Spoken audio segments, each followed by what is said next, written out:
교회가 편의점보다 많다고 그럽니다. 약 한 10만 개 정도 교회가 있다고 그러는데 진정한 교회를 여러분들이 보셨나요? 진정한 교회는 많이 못 본 것 같습니다. 교회가 무엇입니까?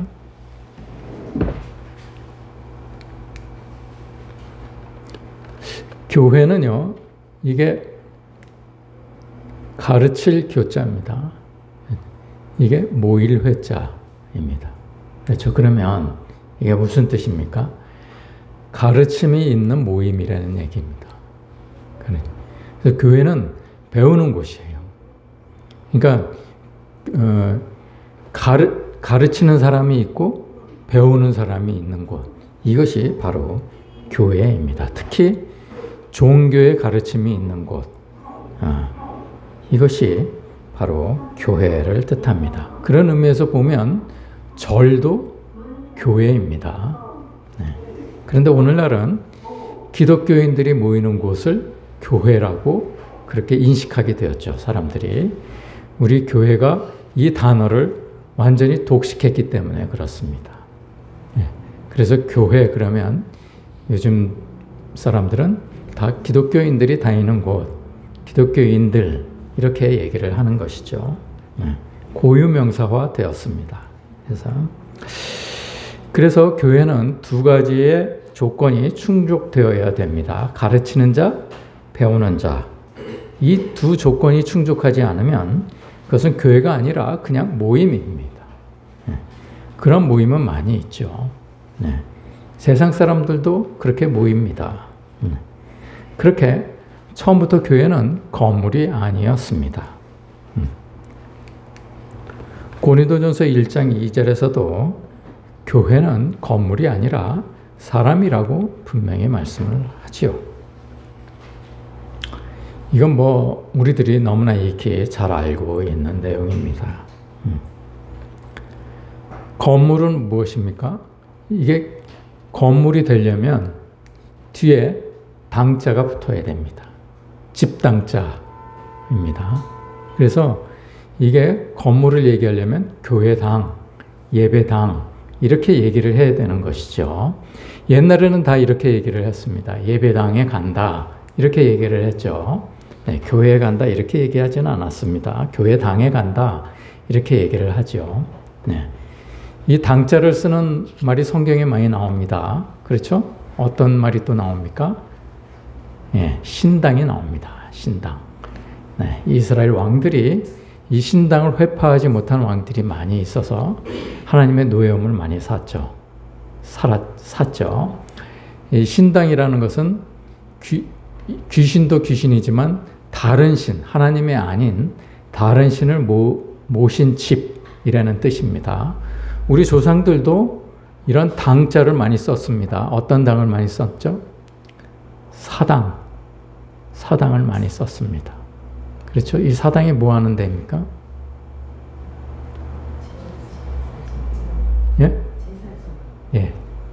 제사 사자입니다.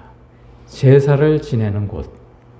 그래서 여기서 좀 있는 사람 집에 가면 사당이 있어서 사당에서 제사를 지냈어요. 제사 지내는 곳이 따로 있었죠. 제사 사자입니다. 사당. 그래서 이 당은 집당자를 의미합니다. 그런데요, 여러분, 교회가 건물이 아니고 사람이다 라고 얘기해서 꼭 교회당이다 이렇게 얘기할 필요는 없습니다. 요즘에 와가지고는 그냥 교회 그러면 사람을 뜻하기도 하고 건물을 뜻하기도 하는 것입니다. 듣는 사람이 알아서 들어야 됩니다. 그것을 굳이 교회당, 교회 이렇게 구분할 필요는 요즘에 없는 것이죠. 인류 최초의 교회는 처음에 에덴으로부터 시작되었습니다.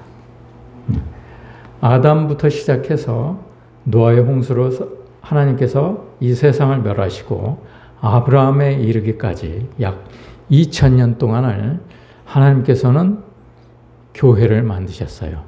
근데 1대1로 그때는 하나님과 대면해서 하나님으로부터 직접 가르침을 사람들이 받았습니다. 그렇죠? 네. 하나님은 피조물을 직접 가르치시고 교통하시고 교회를 이루셨어요. 네. 그러다가 이제 모세 같은 선지자를 세우시게 되었죠. 네. 그래서 선택된 지도자를 택하시고 그리고 그 지도자로 하여금 이스라엘 민족을 교회로 만들어서 다스리기 시작하셨습니다. 그 후에 족장 시대를 거쳐서 사사 시대, 그 다음에 왕족 시대로 이어졌죠.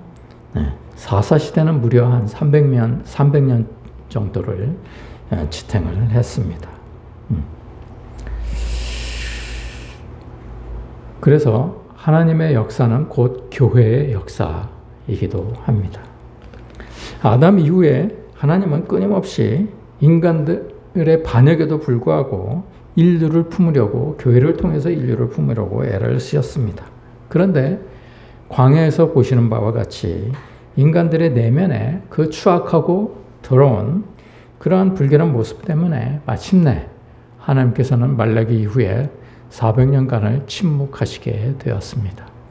너희들하고는 도무지 상종할 상대가 되지 않는다.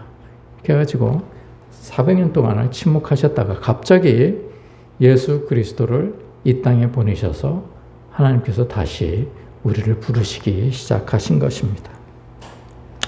하나님은 그렇게 택하신 무리를 그리스도를 통해서 다시 불러 모으시겠다고 하신 것입니다. 우리가 예수 그리스도를 보내달라고 그러셨나요? 그랬나요? 그러지 않았습니다. 하나님께서 보내셨습니다. 우리를 구원해달라고, 우리 죄에서 구원해달라고 그랬나요? 그러지 않으셨습니다. 하나님께서 일방적으로 그렇게 하셨습니다. 그것이 바로 하나님의 사랑인 것이지요. 네. 그렇죠?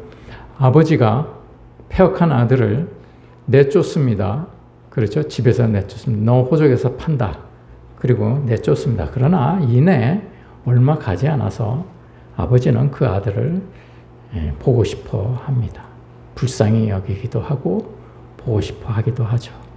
그래서 다시 돌아온 아들을 품어주시기도 하는 게 아버지의 사랑입니다. 그와 같이 하나님도 패역한 우리들을 다시 품어주시려 하시는 것이죠. 이것이 바로 교회입니다.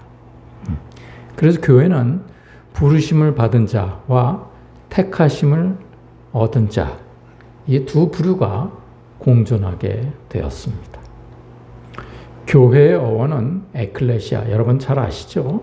에클레시아라는 어원에서 나왔습니다. 에클레시아가 무슨 말입니까? 다 여러분들에게 한 번 이상은 다 말씀을 드렸습니다. 밖으로 불러내다라는 뜻입니다. 이 에클레시아라는 말은 그리스의 아고라에서 나온 것입니다. 한 두어 번 여러분들에게 설명을 드린 바가 있습니다. 여러분 요즘에도 유럽에 가시면은 교회가 그 도시의 언덕 위에 있습니다. 모든 사람들이 다 바라봐야 되는 곳이라서 언덕 위에 있습니다. 그래서 하나님께서 이 도시를 다스리신다라는 뜻으로 언덕 위에다가 교회를 세웁니다. 그래서 도시에서 어느 곳에서 보든지 교회를 볼 수 있도록 그렇게 도시가 형성되어 있습니다. 옛날에는요, 그 교회 대신에 뭐가 있었습니까? 신전이 있었습니다. 언덕 위에 아크로폴리스가 있었죠. 그래서 그걸 아크로폴리스라고 부르고 그 밑으로 아고라라는 곳이 형성이 되었는데 이곳에서 민회가 형성이 되기도 하고 시장도 형성이 되었습니다. 그래서 물건을 주고받고 사고 팔고 이런 장소도 쓰여져 있고 그리고 민의가 왕에게 전달되는 그러한 회의도 이루어지게 되었습니다. 그리고 정부에서 정한 정책이 그 아고라를 통해서 백성들에게 전해지기도 했고요. 네.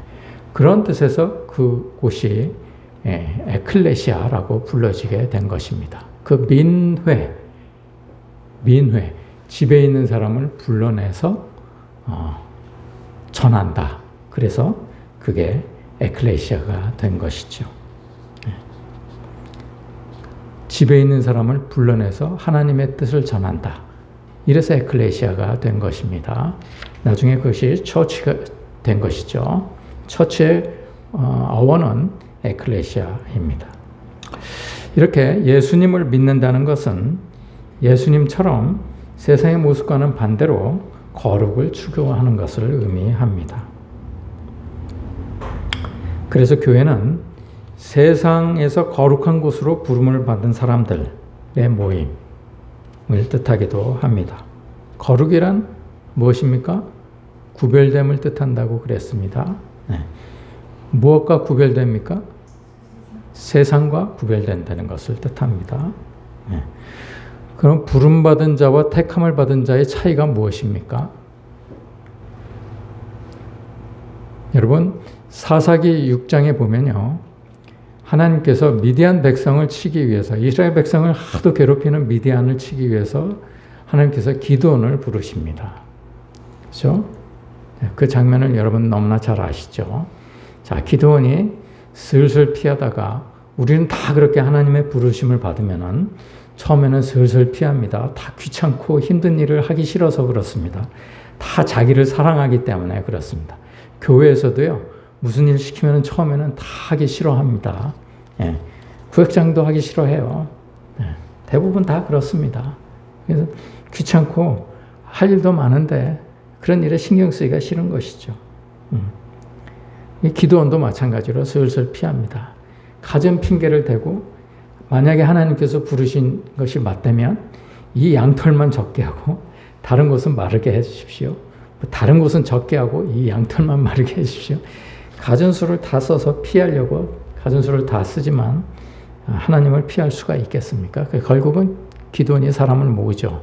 미디안을 치기 위해서. 몇 명이 모입니까? 32,000명이 모입니다. 32,000명. 그런데 하나님께서 뭐라고 그러십니까? 다 쓸데없는 사람 다 보내라. 집으로 보내라. 억지로 나온 사람, 눈치 보고 나온 사람, 이런 사람들을 다 보내라고 합니다. 그래서 다 보냈는데 몇 명이 돌아갑니까? 2만 명이 돌아갑니다. 2만 2천 명이 돌아가죠. 그리고 몇 명이 남습니까?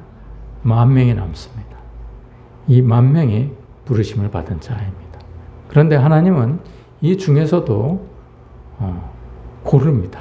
물을 먹게 해서 적진을 쳐다보고 물을 먹는 자 300명을 고르게 됩니다. 이 사람이 택함을 얻은 자입니다. 여러분은 부르심을 받은 자입니까? 택함을 받은 자입니까? 처음에 교회는요, 313년에 콘스탄티누스가 여러분들 잘 아시다시피 기독교를 공인하게 되었습니다.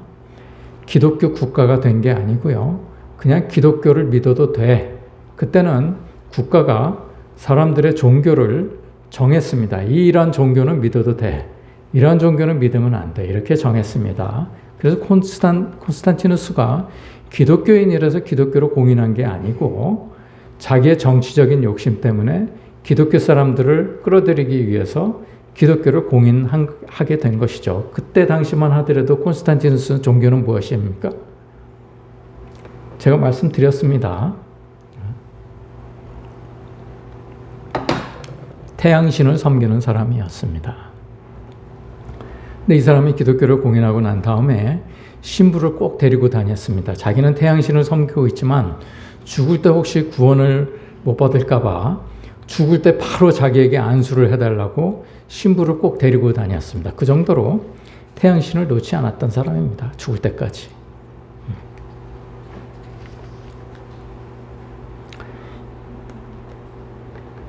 이 교회가요, 처음에 공인을 받았을 때에, 콘스탄티누스로부터 공인을 받았을 당시에 그냥 그 교회인지 회당인지도 모르게 그렇게 사람들이 모였습니다.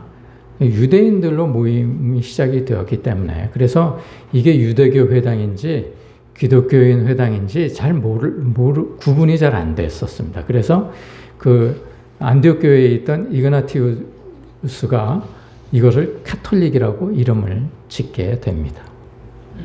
그래서 이 이그나티오가 그 유대교하고 기독교하고 구분하기 위해서 보편적인 교회라는 의미로 그 당시에는 회당은 유대인들만 다녔는데 이제 카톨릭이라는 교회는 누구나 다 들어올 수 있는 교회다. 이렇게 해서 캐톨릭이라는 이름을 쓰기 시작한 것이죠.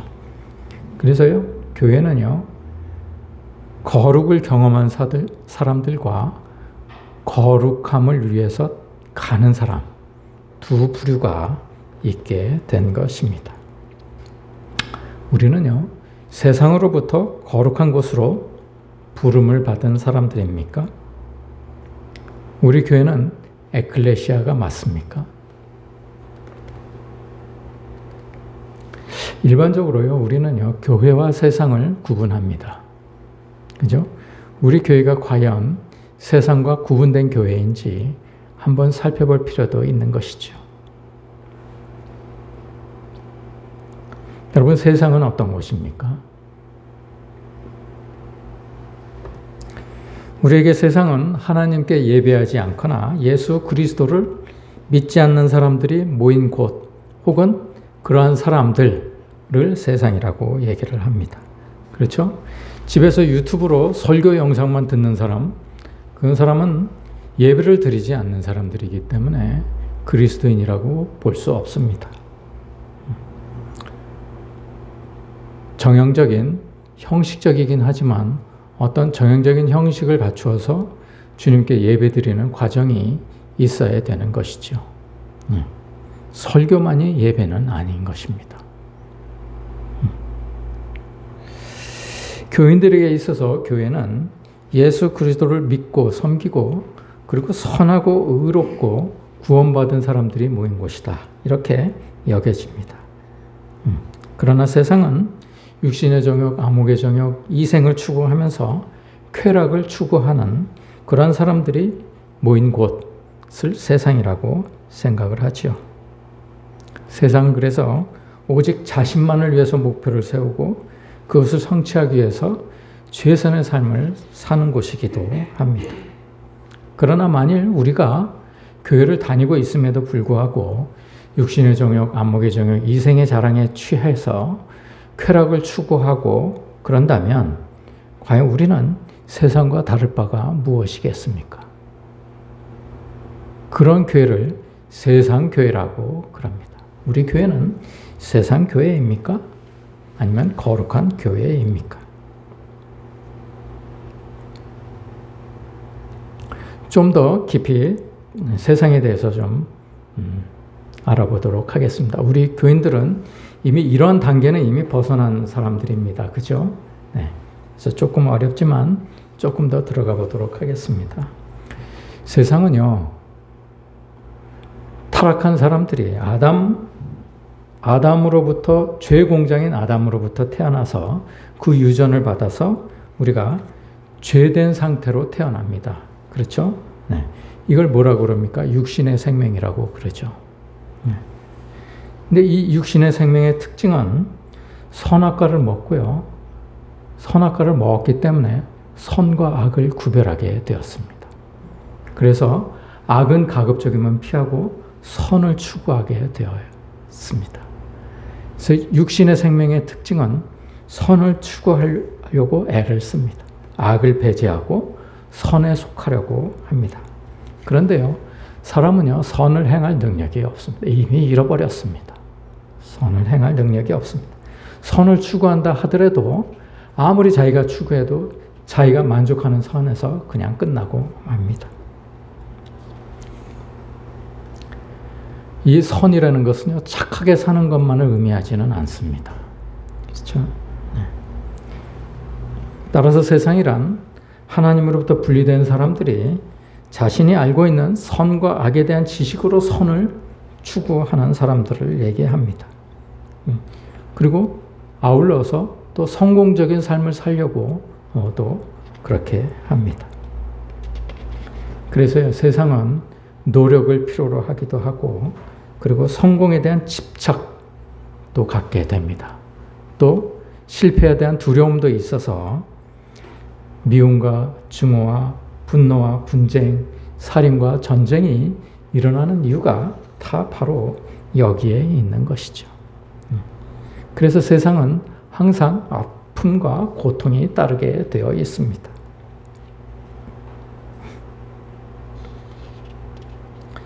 자신들의 성공적인 삶을 위해서 끊임없이 옳고 그름을 구별하기도 하고 선과 악을 판단하기도 하는 것이죠. 결국은 자신에게 유익한 것을 취하기도 합니다. 그래서 선을 가장하기도 합니다. 착한 척, 거룩한 척, 잘 믿는 척, 그러면서 속으로는 돈을 바라고 돈을 흠모하면서 돈을 추구하기도 합니다. 그러나 그렇게 살아서 대부분 성공합니까? 대부분 성공하지 못합니다.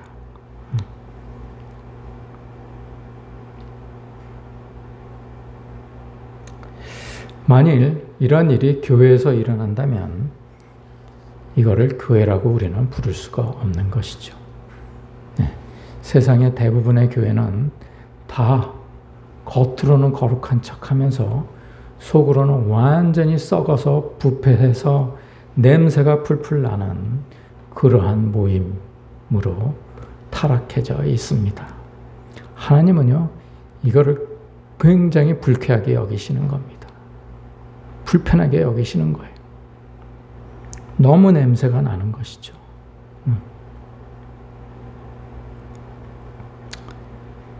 내가 세상을 추구하느냐, 교회를 추구하느냐 하는 것을 판단하는 것은 여러분들의 몫입니다. 여러분 스스로가 너무나 잘 알고 있습니다. 거룩한 교회는요, 오직 그리스도를 드러내는 교회를 뜻합니다. 주님은요, 마태복음 16장 18절을 통해서 교회가 어디 위에 세워져야 한다는 것을 분명히 밝히고 계십니다. 마태복음 16장에는 어떤 대목이 나옵니까? 베드로가 너희는 나를 누구라고 하느냐는 예수님의 질문에 주는 그리스도시요 살아계신 하나님의 아들이시니라 라고 고백을 합니다. 그러니까 내가 이 반석 위에 교회를 세울 것이다 라고 말씀을 하십니다. 베드로라고 반석이라는 이름을 주시면서 페트라, 베드로라는 이름을 주시면서 이 반석 위에 교회를 세운다고 했는데 베드로 위에 교회를 세운다는 말씀이 아니라 그 고백, 견고한 흔들리지 않는 그 고백, 주는 그리스도시요 살아계신 하나님의 아들이시니다라는 견고한 고백 위에 교회를 세우리라고 그렇게 말씀을 하신 것입니다. 우리가 그것을 잊으면 안 됩니다. 우리는 교회를 나오면서요, 항상 그걸 잊으면 안 되는 거예요. 그게 바탕이 되어 있어야 되는 것입니다. 그러나 우리는 어떻게 합니까? 한 발은 세상에, 한 발은 교회에 엉거주춤하게 두 발을 딛고 있는 것이죠. 두 마음을 품고 있는 것입니다. 한 발은 영에, 한 발은 육에, 발을 양쪽에다 이렇게 딛고 엉거주춤하게 서 있는 것입니다. 하나님은 이걸 경멸하게 여기시는 것이죠.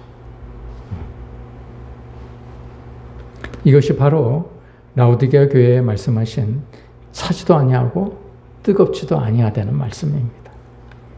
내가 차든지 뜨겁든지 하라는 말씀은 내가 영에 속하든지 육에 속하든지 둘 중에 하나를 택하라는 얘기입니다.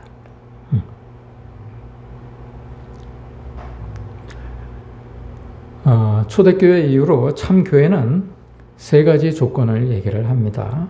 첫째는 하나님의 말씀이 참되게 선포되느냐. 그 교회는 참된 교회이다. 이런 얘기입니다.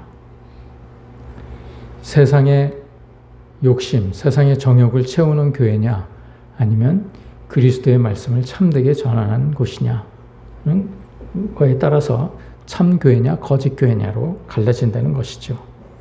여러분 선택은 무엇입니까? 그리고 올바른 성례가 집행되어지느냐라는 것이 올바른 예배, 올바른 성찬이 제대로 집행되어지느냐에 따라서 참교회냐 아니냐로 결정되어진다는 것입니다. 그리고 세 번째는 신실한 권징 사역이 이루어지느냐. 권징이 뭡니까? 권면하고 징계하는 것을 뜻합니다. 그래서 교회는요, 사랑만 있는 것이 아니고 권면과 징계도 이루어집니다. 이러한 것이 참교회라는 것이죠. 저는 이걸 잘 못하겠더라고요. 비겁해서 그런지 징계를 잘 못하겠어요.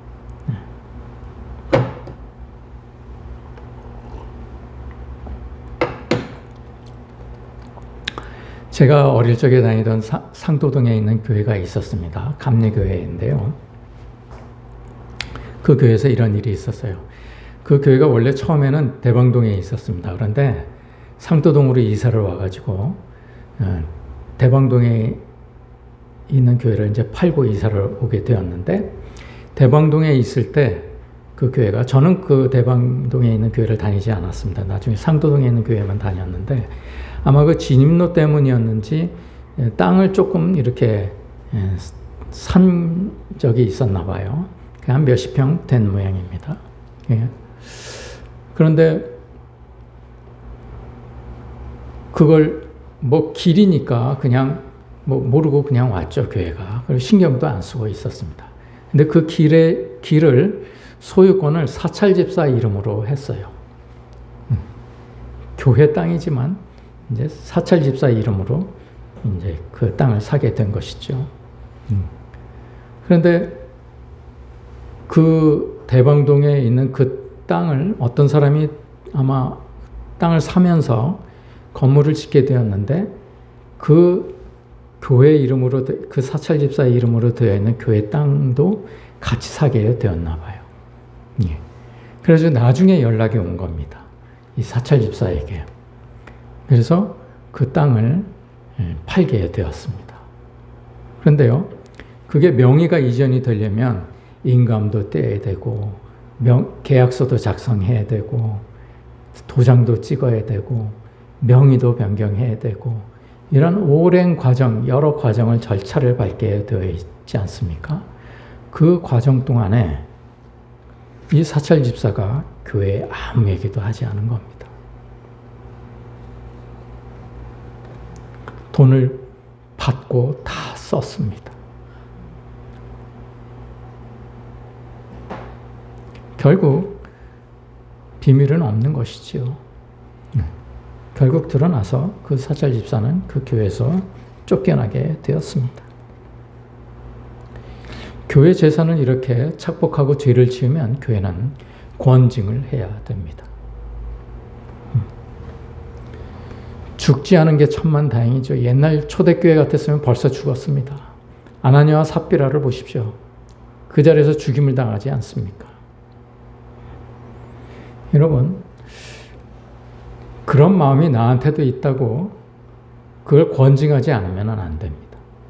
물론 내 마음에도 그런 욕심들이 있습니다. 혹시 내가 그런 처지에 처해 있으면 나도 그런 짓을 할지도 모릅니다. 그런다고 해서 그 죄를 지은 사람을 권징 안 하면 되겠습니까? 그렇지 않습니다. 살인이나 도둑질을 한 사람을 내 마음속에도 그런 살인하고 싶은 마음이 있어요. 나도 죽이고 싶은 사람이 있지 않습니까? 여러분, 우리 교회 안에도 그런 마음이 있는 사람들 제가 많이 압니다. 죽이고 싶은 사람이 있는 거예요. 도둑질을 하는 사람들이 있는데 도둑질한 마음이 제게도 있는 거예요. 도둑질하고 싶은 마음이. 그러나 그런 마음이 내 마음에 있다고 그래서 그 사람들을 권징하면 안 됩니까? 권징해야 됩니다. 왜? 하나님께서 그러한 일들을 통해서 우리에게 가르침을 주시기 때문에 그렇습니다.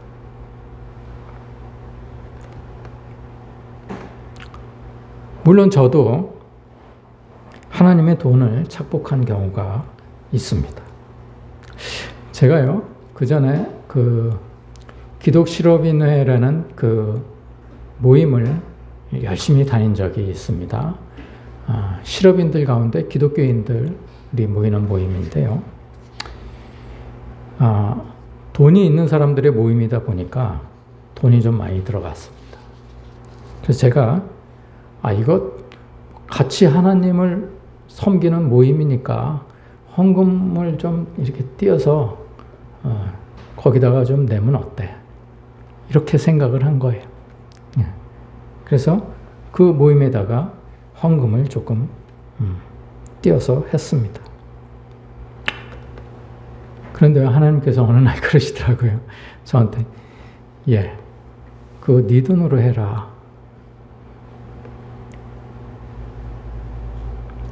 저는요, 그것에 헌금을 한다고 생각을 하고 있었는데요. 하나님은 그것을 헌금이라고 생각하지 않으신 거예요.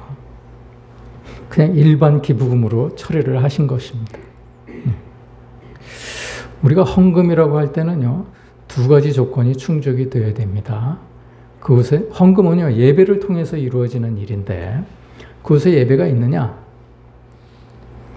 두 번째는 자기 이름이 드러나는 것이냐? 그래서 헌금은요, 원래 헌금 봉투에 자기 이름을 쓰는 난이 없어야 됩니다. 우리 교회는 봉투에 자기 이름을 쓰는 난이 있는데 원래는 이름을 쓰지 않는 것입니다. 헌금은 하나님과 나만 알고 있어야 되는 것입니다. 그게 자기의 믿음이죠. 교회는요, 이렇게 성령님께서 우리를 인도하셔서 교회를 형성하게 만듭니다. 그래서 우리가 우리 뜻대로, 우리 생각대로, 우리가 좋은 대로, 내가 원하는 대로 교회를 만들어 나가는 것이 아니라 교회는 하나님의 뜻대로 본질을 잃지 않는 범위 내에서 하나님께서 원하시는 곳 방향으로 자꾸 갖고 와서 만들어 나가는 것을 얘기합니다. 교회는요, 여러분, 주님의 능력을 받으러 오는 곳이 아닙니다. 주님의 마음을 알려고 나오는 곳입니다. 교회는요, 자꾸 주시옵소서 이렇게 해서 자꾸 무언가를 채우고 돌아가는 곳이 아닙니다. 내 안에 있는 것을 비워내는 곳이 바로 교회인 것입니다. 우리가 부모님의 마음을 헤아리지 못하면 불효자가 됩니다. 우리가 하나님의 마음을 헤아리지 못하면 그는 불신자가 되는 것입니다. 교회를 아무리 다녀봐야 소용이 없는 것입니다. 우리가 이웃의 마음을 헤아리지 못하면 이기주의자가 되는 것입니다. 교회는요, 이 이기주의적인 마음을 버리는 훈련을 하는 곳입니다. 우리 교회는 여러분들에게 많은 것을 요구하지 않습니다. 다른 교회보다 더 요구하는 것이 있나요? 우리 교회는요, 그냥 일요일 예배하고 수요 성경 공부 두 가지만 요구합니다. 또 하나 요구하는 것이 있다면 구역 모임이 되겠죠. 많은 것을 요구하지 않는다고 해서 교회를 등한시한다고 그렇게 여기시면 안 됩니다. 우리가 많은 것을 요구하지 않는 이유는 세상 밖으로 나가서 하나님의 나라를 그곳에서 건설하라는 뜻이 있기 때문에 그런 것입니다. 회개노트를요, 여러분, 정직하게 진심으로 쓰십시오. 회개노트는 내가 잘못한 것을 쓰는 것이 아니라 내가 하나님 없이 행동한 것을 적는 것입니다. 이러한 회개노트를 자꾸 정성스럽게 쓰다 보면 여러분들은 부르심을 받은 일에 합당하게 행동하게 되는 것이죠. 바로 여러분들이 교회이기 때문에 그렇습니다. 바로 그런 여러분들이 모이면 우리 교회가 참된 교회가 되는 것이죠. 기도하시겠습니다.